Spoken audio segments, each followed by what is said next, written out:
تێ چاوەڕێکردن سەرۆکێبەری ئەمریکا دۆناڵد ترامپ لە ڕۆژە سێشەموێ وەک تۆمەتبار لە پێش دادگاهەکە نیویۆرکی ئامادە بە.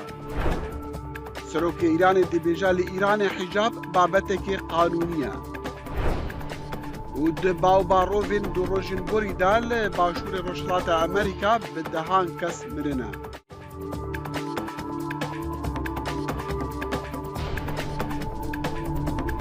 ڕێز و سڵاو و بخێر هاتن بەرنامەیە کورت کونەکشن ji dengî ئەمریکا li Washington. Donald Trump dibe yekem serokê Amerîka rastî tometên tawanbarkirinê dibe lê piştî ku desteya sûndxwaran biryar li ser tawanbarkirina wî day parêzerên wî dibêjin ew dê wan tawanan red bike û amade ji bo berrevaniyê. Serokêberê Donald Trump yê 76 salî û xebatê dike ji bo ku careka dî bikeve koşka spî li sala 2024 def avê dadwerên doza li dijî xwe û wî dadwerê ku tê çaverêkirin guhdariya doza wî bike. Di peyamekê li ser mîdya xwe ya taybeta civakî da Trump dibêje ku wî dadwerî kerbûkîn li dijî wî hene. Tê çaverêkirin li roja sêşemê Trump li dadgeha Manhattan were bin çavkirin û pencemûr wêneyên wî jî werin girtin û li pêş dadwerî amade be. Yek ji parêzerên wî dibêje serokêberê nahêt kelamçekirin. Michael Cohen parêzerekî berê yê Trump bû rojekî ji rojan digot ku ew dê her tiştî bike ji bo parastina serokêberê yê Amerîka niha amade ye wek şahidhal dijî îserekeya li dadgehkirinê li dijî tawanbarkirina wî yan li tawanbarkirina wî amade be û li dijî Trump şahidiyê bide. Jimareka navdarên komarî plan kirine ku roja sêşemeyê dema ku serokêberê Donald Trump xwe radestî dadgehê dike ew xwepêşandanê lê New Yorkê bikin û dibêjin ev dadgehkirineka siyasî ye egerçî hêşta nehatiye naskirin ka gelo hûrkariyên tawanberkirina Trump çi têda ye. Dadgeha Manhattan a bajarê New Yorkê lê kolînê li ser bertîla dravî ya Trump daye xanimeka filîmên seksî Stormy Daniels hemberî bêdengkirina wê dike li demê hilbijartinê serokatiyê li sala 2020. Em çaverî çi bikin? Ji wan xwepêşandanan Dr. Kirmanc Gundî mamosta li Zankoya Tennessee State li bajarê Nashville bi me re spêde baş Dr. Yani berî ez pisyar bikim ka em çaverî çi bikin min dixwast bipirsim ka rast e wek gelek kes dibêjin tawanbarkirina Trump serketina sistema dadweriyê li Amerîka? Spêde başkekê dexîl dadgehîkirina Donald Trumpî rojekê baş e wekî te amaje pêkir bo serkeftina sîstema qanûnî ku hemî kesek li beramber qanûnê de eksana. Wekî dîtina min rojekî nexweş e bo Amerîkayê ku bibînîtin yekem serokê wî wê welatî bihête mehkûmkirin bi hendek babetên îcramî tawanên mezin bi taybetî layerê exlaqî ku pere dabîte Stormy Daniel ew pereşperê kampênî bûye ne li gîrfane wî hatîte derve. Ew jî bo xwe muşkîleke paşan her Stormy Daniel niye xanmekî dî jî heye bi navê wî jinkekê dî bi navê Karen McDougal û hindekî dî jî hene ihtimala ewan jî li anî îcrayî dadgahî şehadetê bidin. Lê wekî te amaje pêkir rojekî baş e ew deçîte dadgehê sêşembe deste pêş dadwerî dadwer êk bi êk cürmekanê wî dixwînîtewa. Li wî haletî ew li wî dihête pirsyarkirin ku aya ew wesa dihezir xetabar e an ne xetabara. Wî wextî Donald Trump dibêjîtin ku guilty or not guilty. Belê bêguman yani wekû ew dibêje û parêzerê wî jî dibêjin helbete ew red dike yani ew pesend nake van tawanên li dijî xwe dibêje her wesa Donald Trump çi cara hîç tiştek qebîl nekiriye ku li dijî wî hat bîte gotin wekî mendalekî hemî tiştek red kirîtewa hemî gawa kesek axeft nekirdibî ew xelek xirab bûyne. Donald hemî gawa wekî firîştekî biye قبريت الرزع عيساي كويس كسك وكي هنديوي بو كريستيانتي خزمت نكريه كسك بو رشا خزمت نكريه كسك بو امريكا خزمت نكريه ياوي همي قواد زانيه تايبت كواتا دكتور من تخصص بزانم يعني بروسي دادگاه بزانم دادگاه دی پشتی ویناجی دما کو دی بيشتي کو تو توانباری 1 2 3 4 دی بيجن 13 تاوان لسرن جبو في بتني 13 تاوان رنگ تاوان لسرن لي نافاروكيوان ديار نيا لي او بخو كيس حمو كيسا مثلا برتيلي او دا خانمكي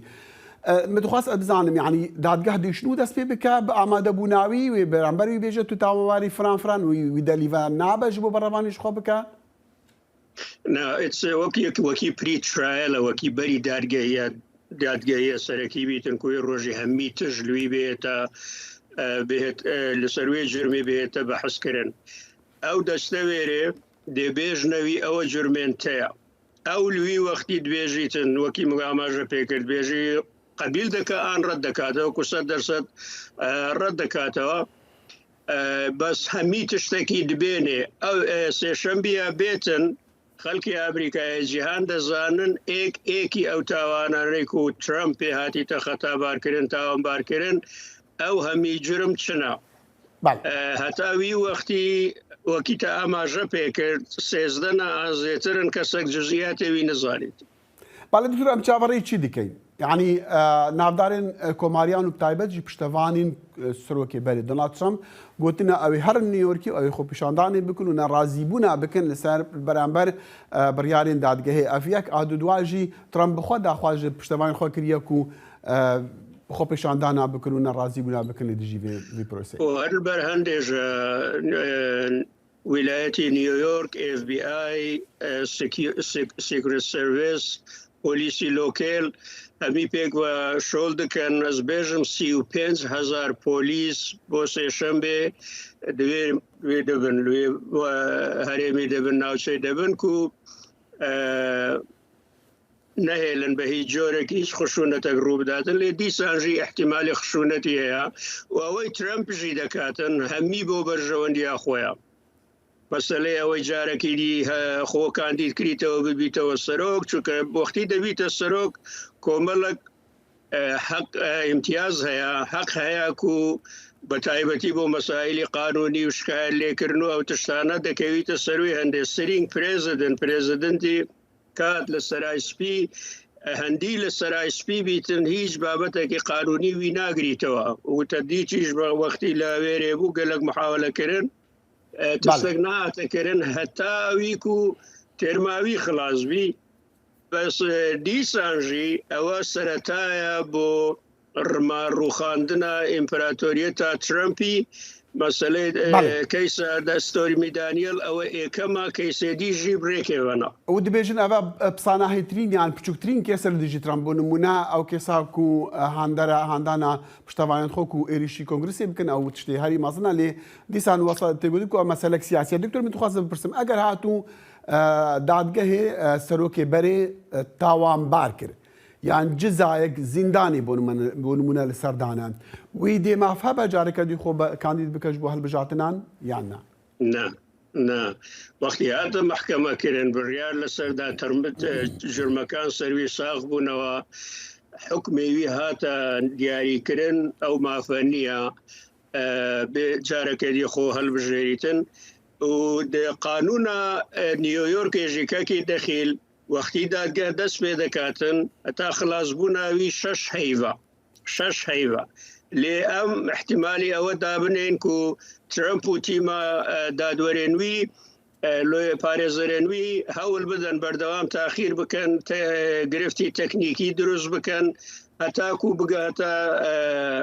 وەختی هەڵبژاردنێ لێ دیتنا من بەو وەختی دیارکردنەی بەو مدەتی 6 حیوەی کو هەیە احتمالە زور بخاینیتن 6 حیوێدی بهێتە درێژکردن لێ دیتنا من هەمی تشتێک دەهێتە دیمایی بە دیمایی گێتن بەری هەڵبژاردنە سەرۆکاتیە بله لێ دەدەمی کەمپێنە هەڵبژاردنەدا بێگومان ویدی مافە بە ئەگەر نێتە جزاکردن یان حکمێک زیندان یان بۆ نمونە شتێک وەسا لەسەر نێتەدەن ویدی مافە بە بەشداری هەڵبژاردنە بکە حتا ئەگەر دەستە سەرکردی بەژی وی مافەیە بێتن کەمپێنی بکەش بۆکو دەست بەسەر نایەتەکردن ئیلا ئەگەر محکوم بکرێتن و تاوانێ دوی لە قیبەلێ دادگای بهێتە بهێتە قبیلکردن حاکم بڕیار سەر بدا ئیلا لوی وەختیەک و ئەو نەشێتن جارەکەی بۆ بکاتەوە کاندید. دکتۆر کرماش گوندی مامۆستا لە زانکۆیا تێنسی ستەیت لە ناشڤیل بمەڕە بووگەڵکی سوپاس. سەرسەرێمە کاکێ دەخێت. سەرۆک جۆ بایدن داخوازە ئازادکردنا ئیڤان کیرشکۆڤیچ پەیامنێرێ واڵ ستریت جۆرنەل ji رووسیا کرد و bi تۆمەتا سیخوڕێ هاتیە دەستە سەرکردن لە دەمێکیدا و بانگەوازیە دەستەیە سەرنووسەرێ ڕۆژنامەیەش بۆ دەرکردنا ڕۆژنامەوانین رووسی لە ئەمریکا ڕەت دکەتن. دەبەرسڤا پرسیارێکە پەیامنێرên کوشکە سپیدا و کە پەیامێوی چیەش بۆ رووسیا سەبارەت دەستگیرکردنا هاوڵاتی ئەمریکی کیرشکۆڤیچ بایدن گوت با بڕوات. دەستەیە سەرنووسەرین بیرۆڕا لە ڕۆژنامەیە واڵ ستریت جۆرنەڵ نویسینەکە بیرۆڕادا داخواز کریە و بالۆزی رووسیا لە ئەمریکا وەرە دەرخستن هەروەسا سەرجەم ئەو ڕۆژنامەوانی رووسی و لە ئەمریکا کار دکن وارن دەرخستن ئەوە هەنگاوەکە یان پێنگاوەکە بەرە بچووکە یا چاوەڕێ کریە هەمبەر گرتنا وی ڕۆژنامەوانی ئەمریکی.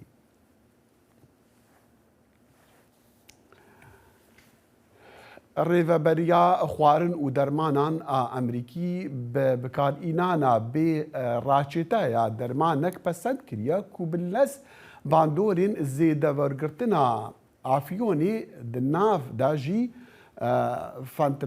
فەنتانیلێژی ڤەرگرە.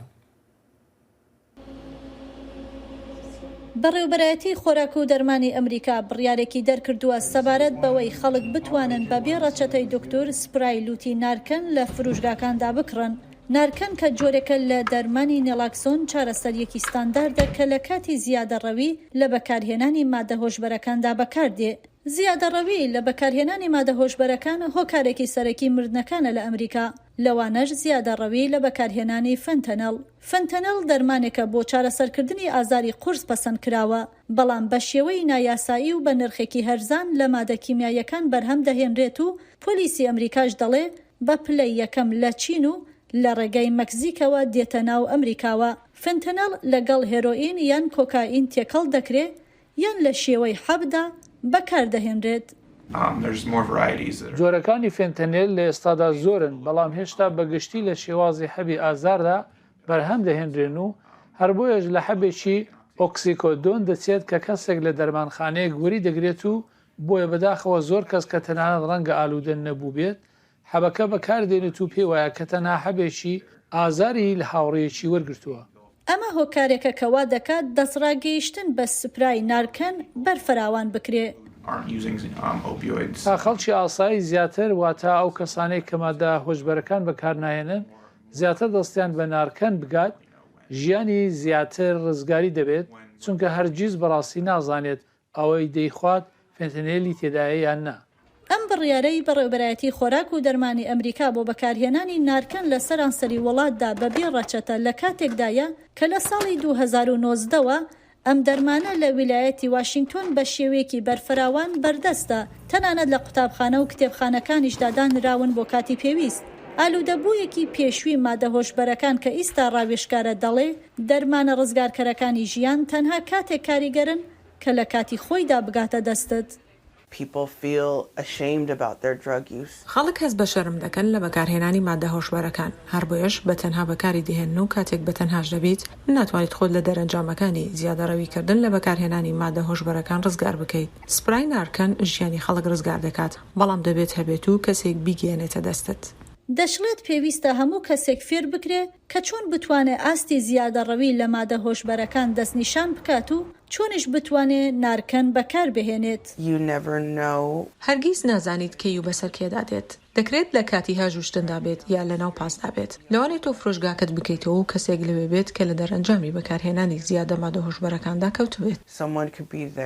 ڕاوێژکارێکی تەندروستی گشتی دەڵێ ڕاگررتنی مردنەکان بەهۆی فەنتەنەڵەوە لە ڕێگای نارکەنەوە پێدانی دەرفەتێکی دیکەیە و دەستپێکردنی چارەسەریە بۆ ئالوودەبووان.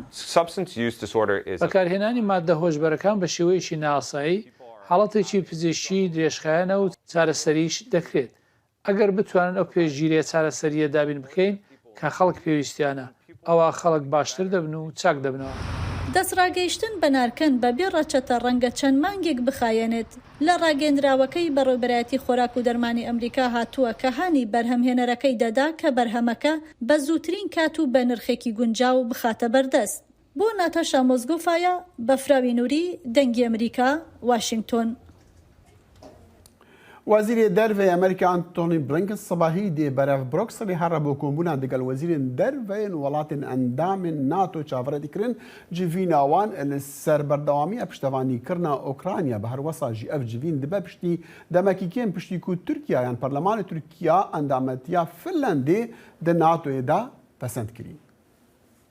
Divan olarak Finlandiya devletine ve halkına hayırlı olsun diyoruz. Parlamentoy Türkiye proje yasayekî pesend kirduwa ka rêge bi peywendîkirnî Finland bi hawpeymanî NATO we dedat. Jens Stoltenberg, sekreterî giştî hawpeymanî NATO, pîrozbayî li Helsinkî kird bi bonî xêratirîn proseyê pesendkirdin li mêjûyî modernî hawpeymanekeda. فینلاند لە چەند ڕۆژی داهاتوودا بە فەرمی پەیوەندی بە هاوپەیمانەکەمانەوە دەکات. ئەندامەتیمان فینلاندا پارێزراوتر دەکات و هەروەها ناتۆش بەهێزتر دەکات.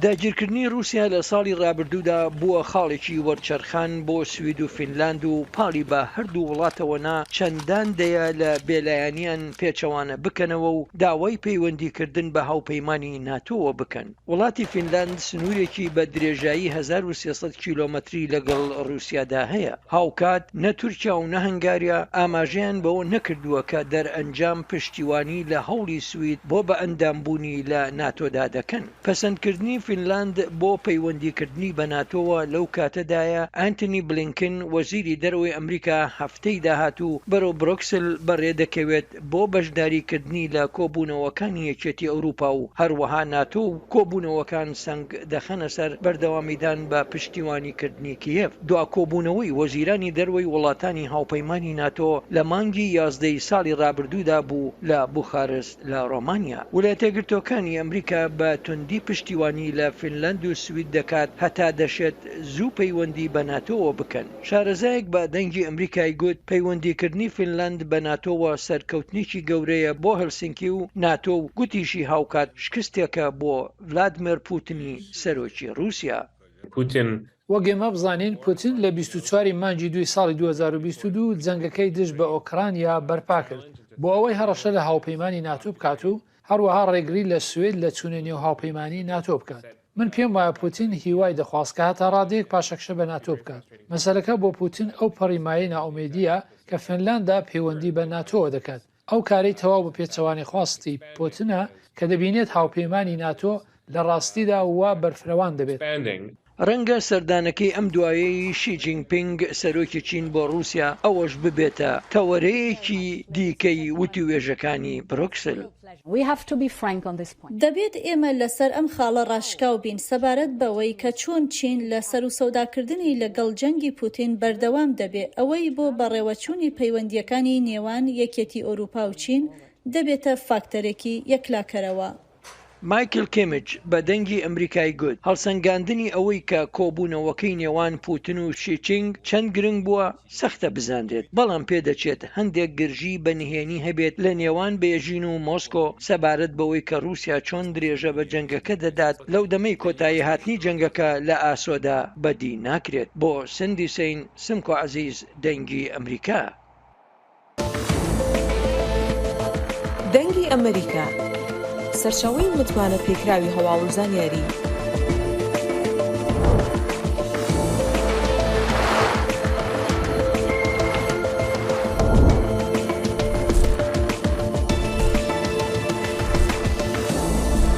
لە ماڵپەڕ و تۆڕە کۆمەڵایەتیەکانی دەنگی ئەمریکاوە ئاگاداری هەواڵ و گۆڕانکاریەکانی جیهان بە.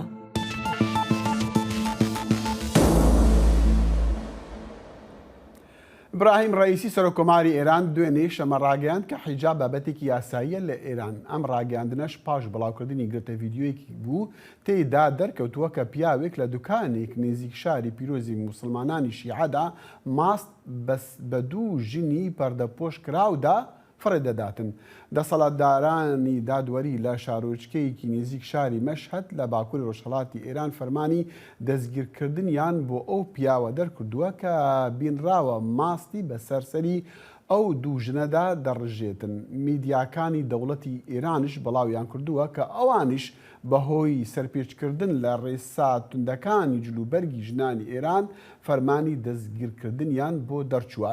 لە لێدوانێکی ڕاستەوخۆدا لە تەلەڤیزیۆنی دەوڵەت ڕئیسی ڕاگەیان کە خاڵی گرنگ ئەوەیە کە مەرجێکی یاسایی هەیە و حیجابش ئەمڕۆ بابەتێکی یاساییە لە ئێراندا.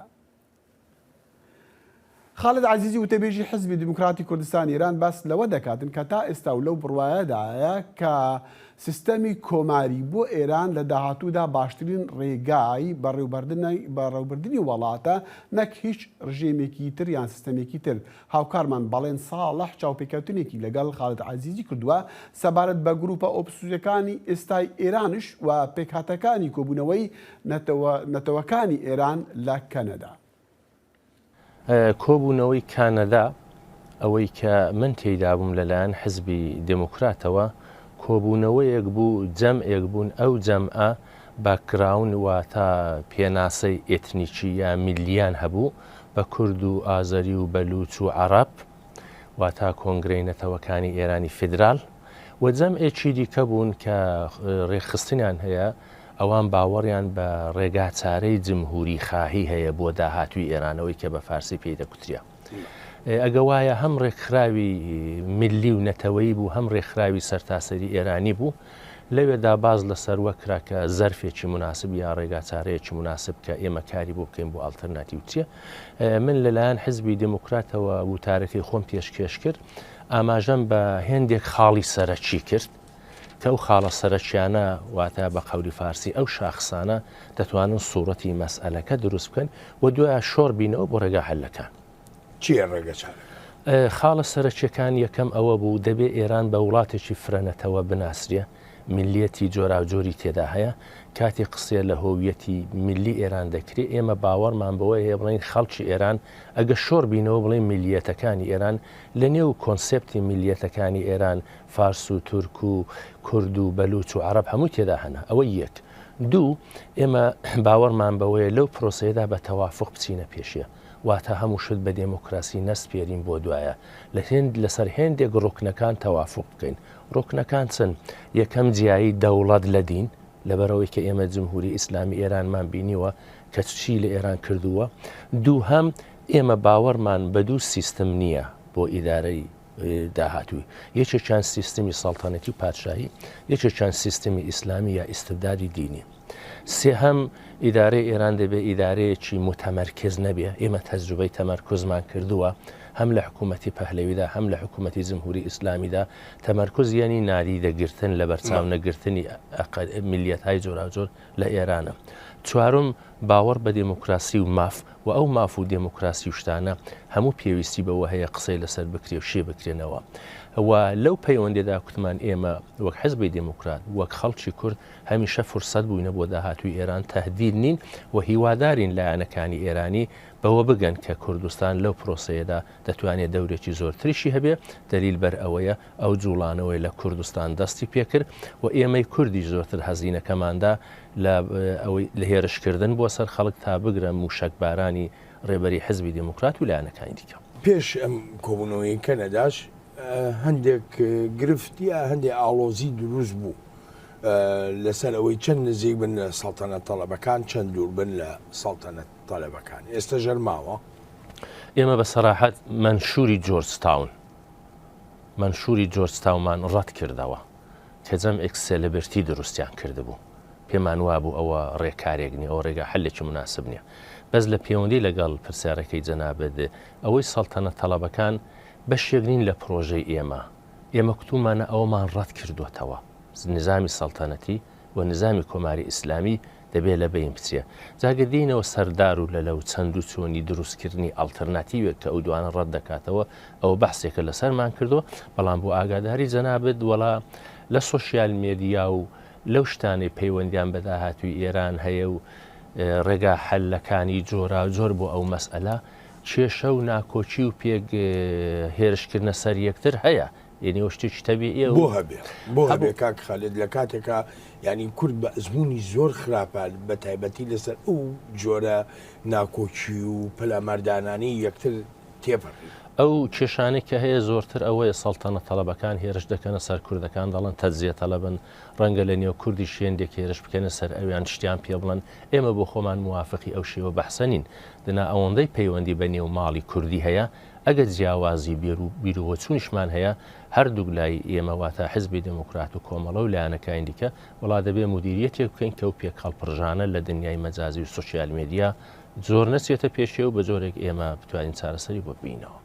جناب داماژۆ بۆ کرد لە کۆبنەوەکەی کەنەدایە بە ناوی حزبی دیموکراتی کوردستانی ئێرانەوە وتاری خۆتت پێشکەش کردووە ئەی وتاری ناوەندی هاوکاری کە لایەنە سیاسیەکانی کورد لە ڕۆژەڵات کۆکاتەوە ناوەندی هاوکاری عنوانێکە یا شۆنێک کە ئێمە لەگەڵ یەکتر هاوکاری دەکەین ئێستا ئەو ناوەندە نەگەیشتوتە ئەو مەرحەلە لەسەر شتە کەلانەکان و شتە گەورەکان کە فۆرمی بەرەیەکی هەبێ ئیجماعێکی زۆرتری تێدا هەبێ لەسەر تەعاملی هاوبەش چۆن لەگەڵ لایەنەکانی ئێرانی تەعامل دەکەین لەسەر نەخشەی سیاسی داهاتووی کوردستانی ئێران لە هەر حکوومەتێکدا چۆنی ئیدارە دەکەین لەسەر کۆمەڵێک شتی ئاوالە نا ئێمە لەسەر ئەو شتانە تا ئەو لەحزەش بە تەوافقی نەهایی نەگەشتوینە بەس ئەو ناوەندە هاوکاری یەکتر دەکەین لە هێندێک مناسبە لە هێندێک بواردا بۆ ئەوەی کە هیوادارم تەمرینێک بێ لە داهاتوو بۆ شتی گەورە چۆن دەتوانین بچینە پێشیە. کاک خالد زۆر سپاس دەکەم بۆ ڕوونکردنەوەکانت سپاس و پێزانین بۆ ئامادەبوونیشت لە ستۆدیۆی بەشی کوردی دەنگی ئەمریکا زۆر سپاس دەکەم زۆر سپاس دەکەم. هەناردەی نەوت لە کێلگەی نەوتی حەسیرەوە بۆ تورکیا ڕاگیراوە لە ڕۆژی سێشەمە دوای سێشتەمەی ڕابردوو پاش ئەوەی کە بڕیارێک لە دادگای پاریس دەرچووە کە عێراق لەسەر تورکیا تۆماری کردبوو وەک دەرشاد ئەنوەر پەیامێری دەنگی ئەمریکا لە کەرکووک ڕادەگەینی و ئاماژە بەوەش دەکاتن کە کێلگە نەوتیەکان پێچەوانەی جاران گڕی ئاگریان لێوە هەڵناسێت و هیچ تانکەرێکیش نابینرێت نەوت بگوێزنەوە. دیمەنی کێڵگەیەکی نەوتی هەرێمی کوردستانە. گەڕی ئاگرەکەی خامۆشە و دوای ڕاگررتنی نەوتی هەرێم بەرهەمێنانی نەوت لەم کێڵگەیە ڕاگیراوە. ناو کێڵگەکە کپ و خامۆش هیچ تانکەرێک نابینرێت نەوت لەم کێڵگەیەوە بۆ ناوچەی خوڕمەڵە و ناردنی بۆ تورکیا بگوێزێتەوە. دەجات تۆ ئارەکەی ئیشەکە لەبەر مەحەتەی کارەباگە دوایەوە ئیش ناکە.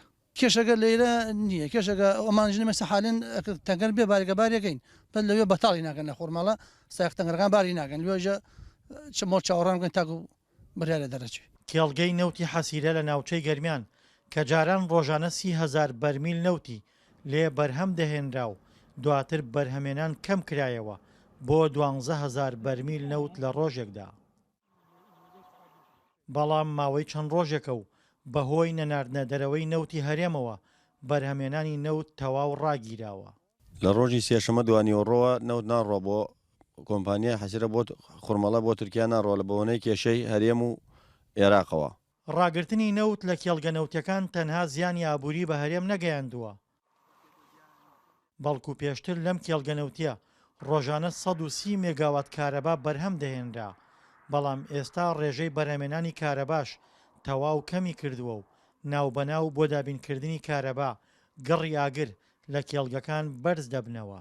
لە کاتی دەرهێنانی نەوتا بڕێک ئەو غازەی کە دەرێنرێ لە پرۆژەیەکی کارەباییە کۆمپانیای ئەگریکۆ ڕێکی خسۆتۆ کە بە پێی ئەو معلوماتی هەبوو کە ئەوە 160 مێگا کارەبای بەرهەمبێنایە بەڵام بە 130 مێگا 120 مێگا کارەبا بەرهەمێنرا بەڵام ئێستا و کارەبایش کەمی کردو بۆ تقریبان 10 مێگا بۆ 20 مێگاوە ئەمە ئەم کارەباجت ناو تۆڕی کارەبا هەرێمی کوردستان و کێڵگە نەوتەکانی هەرێم خامۆشن. هەرێم و بەغداش لە گفتوگۆی بەردەوامدان و کێڵگەکان چاوەڕوانی ڕێکەوتنن تا جارێکی تر بەرهەمێنانی نەوت دەست پێ بکەنەوە. دڵشادەنوەر دەنگی ئەمریکا ناوچەی حەسیرەی گەرمیان. بەپێی هەواڵەکان لایەنە سیاسەکانی هەرێمی کوردستانی عێراق ڕێککەوتون لەسەر هەموارکردنی یاسای هەڵبژارتن و و ڕێکش کەوتون بۆ ئەوەی کە هەڵبژاردنەکانی هەرێمی کوردستان و هەڵبژاردنەکانی پەرلەمانی هەرێم لە مانجی 11 ئەم ساڵدا بکرین. ئێستا ڕاستەوخۆ دڵشاد ئەنوەر لەگەڵماندای دڵشاد ئەم کاتت باش سوپاس بۆ ئەو راپۆرتە بارەی نەوت و هەناردەکردنی نەوتی عێراق. بەڵام دیسان هەواڵی ترمان هەیە وەکو گوتم کە پێمان گەشتووە کە ڕێکەوتن لە نسیاسیەکاندا هەیە لە سەبارەت بە هەڵبژاردن. چیت بیستووە لەم بارەیەوە؟ دەخیل دیارە پێش پشوەکانی ڕۆژی نەورۆز گفتوگۆ و دانوستان چڕ بوو لە نێوان لایەنە سیاسیەکانە بۆ ڕێکەوتن لەسەر هەمواری یاسای هەڵبژاردننی پەرلەمانی کوردستان و لە کۆتایی مانگی ڕابردووش سەرۆکایەتی هەرێمی کوردستان وادەی هەڵبژاردننی پەرلەمانی کوردستانی لە کۆتایی ئەم ساڵە دیاری کرد. دیارە سەرباری ئەوەی کە دوو جەولەی گفتوگۆ و دانوستان کراوە و جۆرێک لە لێکتێگەیشتن دروست بووە لە نێوان دوو هێزە سەرەکیەکە بە تایبەتی پارتی و یەکێتی لەسەر هەموارکردنەوەی یاسای هەڵبژاردن و بەکارەکردنەوەی کۆمیسیۆنی باڵای سەربەخۆی هەڵبژاردن و جارێکی ترکردنەوەی دەرگای خۆپاڵاوتن بۆ کۆمیسیاران.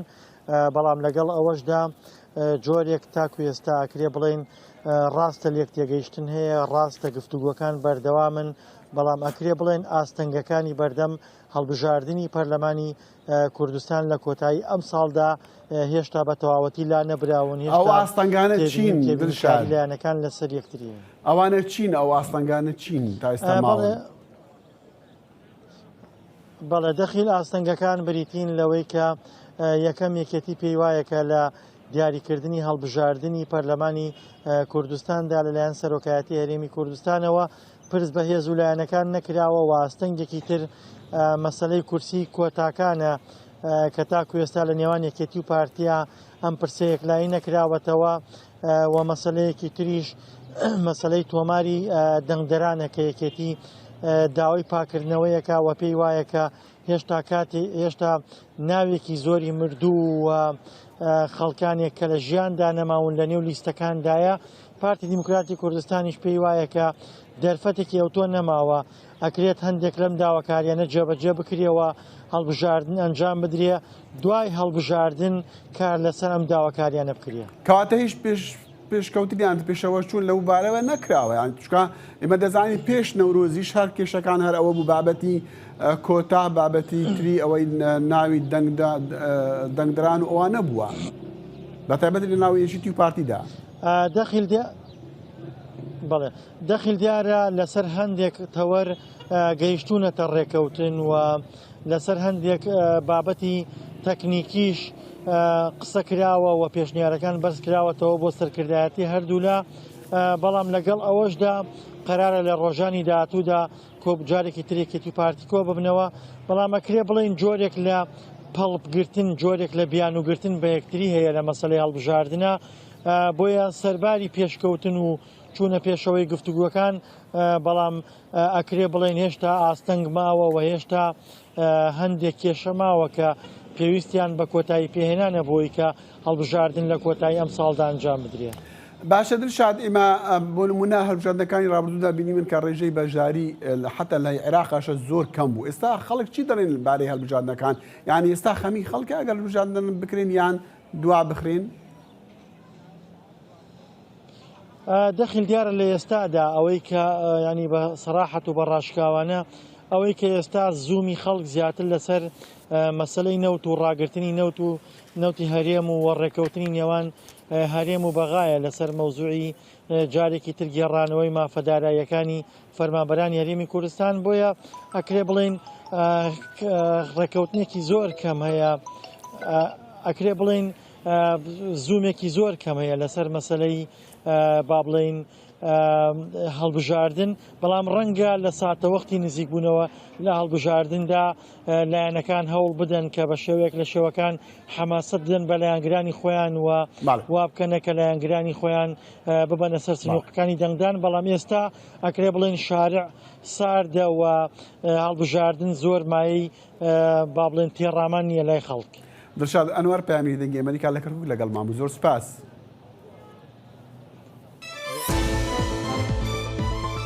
برنامه هفترنگ برنامه کنری یا بشی کردی لدنگ امریکایی از لقمان احمد هر دو هفته جارکی و بیم گرکی ناو اختی چاندو نرارنگی بمرن.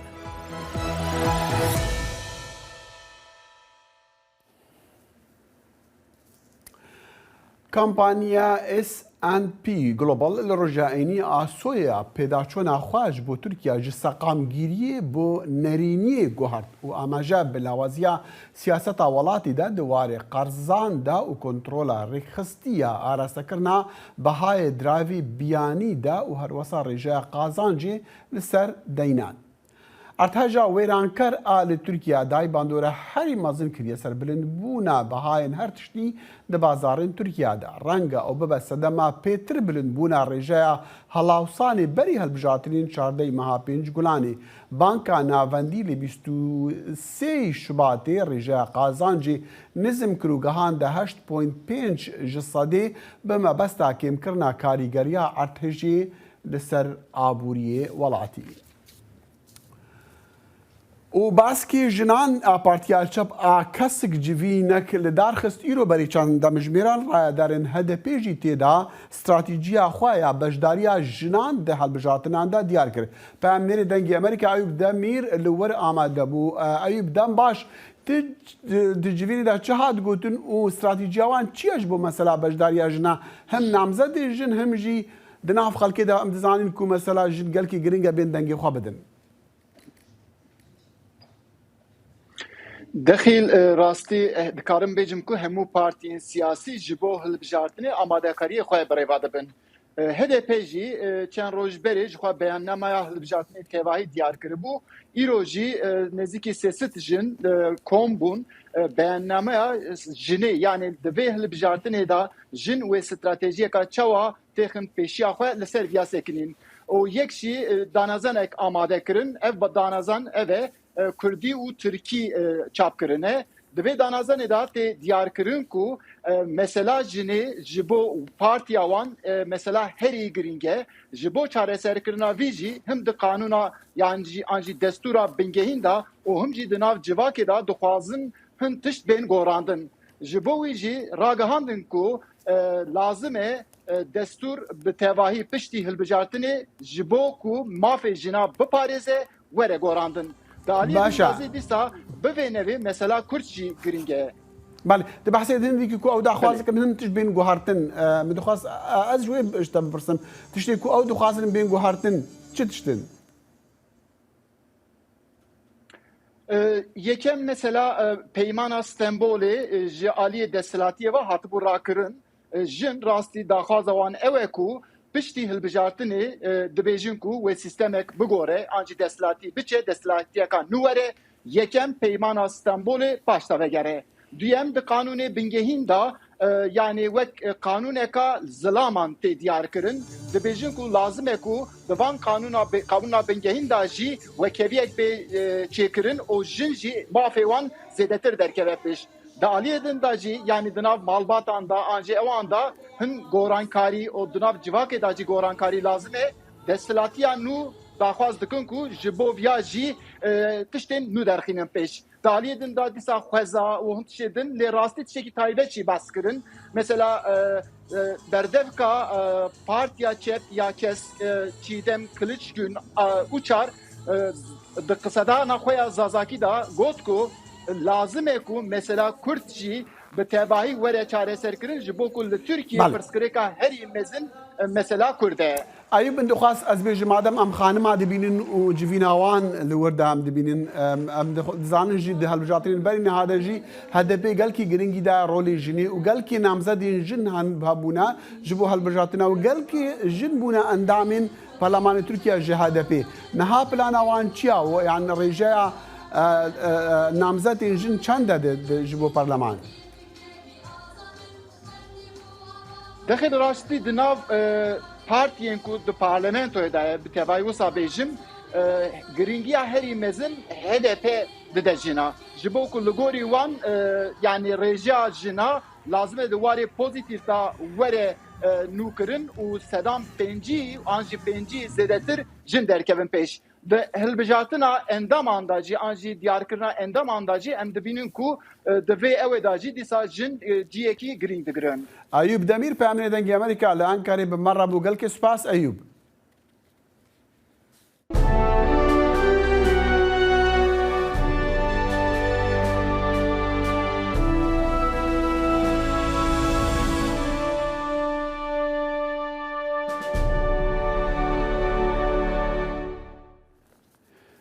د ئەرکێ ئاراستەکردنا وڵاتی خۆدا بەرەف ئەندامەتیان ناتۆ هەتاک و مانشێتی نوچەیانژی سەبارەت گێڕانە ئاهەنگان سانەمارین سەرکردەیەکە مۆدرن و فەمینیست سەرۆکوەزیرە فەنلەندی سیاسەتمادارەکە ناودار و خۆشەویستە وڵاتی تێناسکردن. سانەمارین ئا 37 ساڵی لە ساڵە 2019 بووە گەنجترین سەرۆکە هەڵبژارتیە حکومەتێکی لە جیهانێ وێ هەوپەیمانیەکە چەپە ناڤەڕاست دەگەل پێش ژنین سەرکردەیەن پارتیان بڕێڤە برک و 4 جوانە تەمەنێوان ji 35 saliyê kêmtir bû. Niha ew xebatê dike ji bo serketinê di helbijartinên îro ekşembê de heta ku di desalatê de bimîne. Senemarîn nîşan daye ku ew êke ji rexnegirên bihêzên cîhanê ji şerê Ukrayna û serokê Rûsî Vladimir Putin re.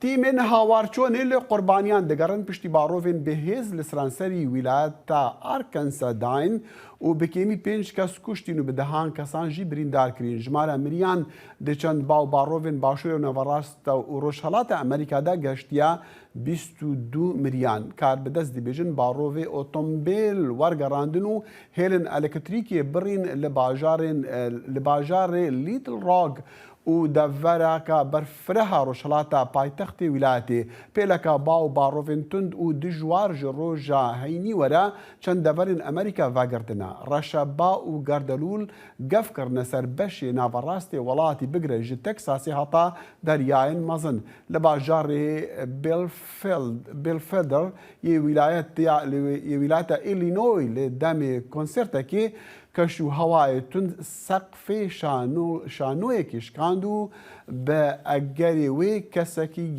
giyanê xwe ji dest da û 28 dî jî birîndar bûn. Li Kaliforniyayê zanyar dibêjin bahozên mezin digel barîna befra zêde li çiyayan dibin sedemên lehiyên zêdetir li wîlayetê. Zana hişdariya guhartina keş û hewa jî didin. ڕێگاوبان و زەوێ کوشتوکاڵەکان لە ویلایەتی کالیفۆرنیا دووچاری لافاو بوونەتەوە بەهۆی زریانی ڕووبارەکانەوە و توانەوەی بەفر لەم زستانەدا لێشاوی تریلیۆنەها گاڵۆن ئاوڕووی لە ویلایەتی کالیفۆرنیا کردووە کە بەدەست وشکە ساڵێکی مێژووی دەیان ساڵەوە دەناڵێنێت. ئایا زریانی ڕووبارەکان چییە لە بەرگە هەوادا؟ ئەوە سیستمێکی ئاسایی زریانە بەڵام ئەوەی ناوازەی دەکات ئەوەیە دەچێتە ناوشێ زۆرەکانی ناوچە گەرمەکانەوە یان دەتوانێت ئاوێتە بێت جا لە ڕۆژ ئاوای زەگای هێمنەوە بێت یان لە ناوچە ئیستیوای هەرە گەرمەکانەوە بێت. تا 28 مانگی دوو نزیکەی 12 یان زیاتر زریانی ڕووبارەکانمان هەبووە بەهۆی بەرگە هەواوە کە بەر کالیفۆرنیا و کەناری ڕۆژاوە کەوتون. زۆر لە سەروی ئاستی ئاساییەوەیە. ئەیتوانەوەی بەفر چۆن کاریگەرە لەسەر ئەو هەموو ئاوەی کە خەڵکی کالیفۆرنیا دەیبینن. ئێمە بەو شتە دەست پێکەین کە بەفربارینە ئەوەش ئەو بڕە بەفرەیە کە لە ماوەی زستاندا لەسەر زەوی کۆبێتەوە دوای بەفربارین. ئەوەش لە ئێستادا لە ئاستێکی تۆمارکراودایە لێرە لە سانسەری سیرانیڤادا. ئێستاش دەچینە وەرزی توانەوەی ئەو بەفرەوە. بێگومان ئەمەش واتە لەگەڵ توانەوەی ئەو بەفرە چەم و ڕووبارەکانمان پڕ دەبنەوە لە ئاو. زریان و لافاوەکە وێرانکاری و تەنانەت مردنیشی بە دوای خۆی داهێناوە بەڵام وا پێشبینی دەکرێت ئەو ئاوە چینە ئاوێ گرنگەکان نوێ بکاتەوە و پڕ بکاتەوە. کاریگەریە ئەرێنیەکان لەسەر وشکە ساڵی جێی سەرنجن بەفربارینی زۆر و زریانەکانی ڕووبارەکان بەهۆی بەرگە هەواوە سروشتی هاوبەشی ئەوە بەڕاستی ئاستی ئەمبارەکانی ئاوی بە شێوەیەکی سەنساکێس زیاد کردووە و هەروەها بارودۆخی وشکە ساڵی بەڕاستی ئەمە واتای ئەوەیە شەی ناو خاگیان ئاوی سەرزەوی بەگشتی زیادی کردووە. ڕەنگە سروش لە ماوەیەکی نزیکدا پرسەکان بۆ خەڵکی کالیفۆرنیا یەکلایی بکاتەوە بەڵام زاناکان دەڵێن جیهان گەرمتر دەبێت ئەمەش دەبێتە هۆی ئەوەی بەفر خێراتر بتوێتەوە و ڕووبارەکان زیاتر بەرز ببنەوە. هاوکات زۆرێک لە خەڵکی کالیفۆرنیا بێزارن لەو هەموو ئاوە تەنانەت ئەگەر جارێکی تر شێڵگەکانیان بەپیت بکاتەوە. پێم وایە یەکێک لە گەورەترین نیگەرانیەکان ئەوەیە کە ئێمە سەیری بانەمبارینی زۆر دەکەین بەفر دەتوێتەوە و بادێت ئێمە نیگەرانین لە هەرسی وشکانی خاک و لافاو. بارستای تاوێرە بەفرەکە لە ڕۆژی یەکەمی مانگی چواردا دەپێورێت چونکە ئەوە کاتێکە کە بە شێوەیەکی گشتی لە قوڵترین ئاسیدایە. لە ئێستادا سەدان خاڵی پێوانەی پلەی سەدی لە سەروی ئاسی مامناوەندیەوەیە لەگەڵ توانەوەیەکی زۆر لە بەهاری داهاتوودا لە ئارادایە. ئاسۆ جەبار بۆ راپۆرتی لۆرێل بۆمان دەنگی ئەمریکا واشنگتن.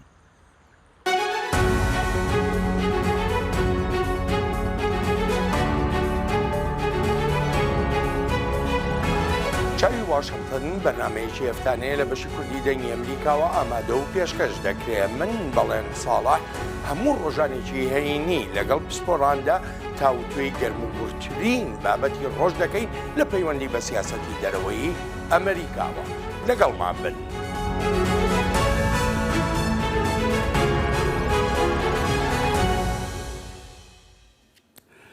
زانا و شارەزایان ڤاڵاهیا ئەسمانی دەبێژن ئەو دێ شاهدین ڤەدیتنا ئەستێڕەکان و لە ئەسمانی بن. ji bilî wê jî paşmayên navendê esmaniyê nêfneteweyî derdikevin û zêde dibin û plan tên danîn ku ew paşmayî li cihekî dî werin danîn. Ravekirina hunermendekî ji zayîna gelestêrekê yan jî galaksiyekê gonû hatiye naskirin li pey teqîna mezin ya gogerdûna me çêkiriye. Li gorî stêr nasan got li ser vedîtinê radigînin dîmenê wê bi gelemperî weke dîmena gotê naskirin bê Spiderweb galaksiye. Binêre hemû gelesterên ku bi rastî dikevin tevna pîrê ku mîna gelestêra sereke ya di navendê da ku dê di nav çand milyar salan da bibe gelestêrka serdest di kuma gelestêran da. Nivîskarên raportê dibêjin got yekem care gaza germ tê dîtin di vê koma gelestêrkan de guhîn çêdibe û temenê dîmenên got wan dîtine nêzî 10 milyar sal bûn. Wan ev vedîtin bi karanîna arya milîmetriya mezin a atakma ya Çîlî yan jî Alma kirin got çend rojan piştî 10 saliya wê bû. Ev devera herî dûr bû got gazên germ lê hatiye naskirin. 66 antêlin Alma got derfetên didin lêkolîneran ji hevkariya navê hikûmetî ya 16 welatan got bêtir agahdariyan wergirin li ser germayiya gaza di kurahiya ezman de got ew dibêjin wê ev yek alîkariya wan bike got bêtir fêr bibin ka gelestêr çawa çê dibin. Herwiha vê hefteyê û tenê hinekî nêzîktirî malê keşteyeke barhilgir a xerabûyî ji navenda ezmanî ya navnetewî derket. Zanîn werdîtin got şileyeke sar ji ber kapsûla Soyuz ya Rûsî diçe got ev cara duyemîn e di çend mehê borî de çê dibe. Di vê navberê de Ajansa Ezmanî ya Hindî mûşkek bi serkeftin berda got bê dehan satelayt hilgirtî bû ji bo kampanya pêwendiyên OneWeb got bengeha wê li Brîtanyayê. Ev xebat beşeke ji peymanekê bi Millî Bazirganiya Welêt New Space Indian Limited vebû. Di dawiya vê hefteyê de keşteya ezmanî ya bi navê Jupiter Ice Moons Exploration got tê naskirin weke JOICE hema ji bo rêwîtiyeke 884 milyon kîlometr amade ye got here Jupiter û heyvên wê yên qeşayî danas bike bê jiyanek dibin wê qeşayî de veşartî heye yan na dibege JOICE wê yekê bike. JOICE bi serê xwe ne ji bo lêgerîna jiyanê li ser heyveke qeşayî hatiye çêkirin. Lê hekem jiyanê li ciheke din digerdûna me de bibînin. Şans ew e ku ew ê dibinê qeşayê de be. Ger oqyanûsek dibin qeşayê de hebe li ser heyvek ji wan heyvan. Biryara got JOICE di 13 Nîsanê de were hinartin û ew ên 10 tepên tavê yên mezin veke da got derdora xwe binirxîne dema got ew di sala 2031 de bigêje rêgeha Jupiter. Luqman Ehmed, Dengê Amerîka. بله اف بابت المهن ایرو این کرد کنکشنمون هتا صبحی هرشاد و بختور بن لی اجبراوات اینم کو د برنامه صبحی جدا امی پرسا توا بارکرنا سروکی بری امریکا دونالد ترامپ رومال بکن کو تچافر لیکن صبحی دوشنبه او بفرقا خویا تایبت جمال خو فلوریدا بفرت نیویورکی و روجا سیشنبه پشت نیورو خرادستی دادگاه بکا جبو پنجموران و گرتنا وینیان و لپیش دادوری آماده بکو دی جزاین دژیوی هاتین یان تاوانن لە دژیوی هاتین تۆمارکردن بخوینە و ئەوەیە بێژەکە ئەو تاوانبارە ئانا و سیستم یان قۆناغەکە دیا دێ دادگەهکرد ناوی دا هەلبەت ئەمێ vê پرسیە ڕوومال بکن و شرۆڤە و باوەریا شارەزایان ژی لەسەر وەرگرین هەتا سباهی و هەموو دەمانژی هەر شاد و بەختەوەر بن و خدا حافظ.